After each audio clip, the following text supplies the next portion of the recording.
Brewery വിവാദത്തിൽ സ്വകാര്യ മദ്യപ്ലാന്റിന് വെള്ളം നൽകുന്നതിനെ ന്യായീകരിച്ച് മന്ത്രി റോഷി അഗസ്റ്റിൻ. വാട്ടർ അതോറിറ്റിക്ക് നേരിട്ട് ഇതിൽ ഒരിടപാടുമില്ലെന്ന് മന്ത്രി.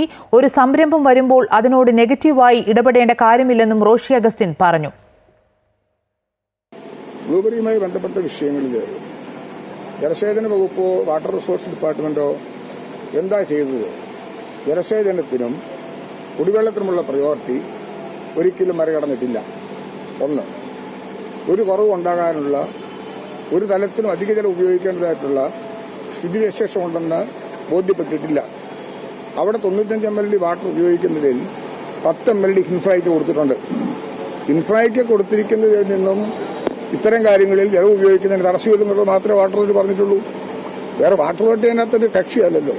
സത്യത്തിൽ വാട്ടർ അതോറിറ്റി ആ നിർമ്മാണ പ്രവർത്തനം ഏറ്റെടുത്ത് നടത്തുന്നൊരു ഏജൻസിയാണ്. ആ പ്രവർത്തികൾ ആരംഭിച്ചിട്ടില്ല. 10 ml വാട്ടർ ഇൻഫ്രൈക്കുണ്ട്, അതിൽ നിന്ന് എടുക്കാം എന്നോട് പറഞ്ഞാൽ അതിന് തെറ്റില്ല.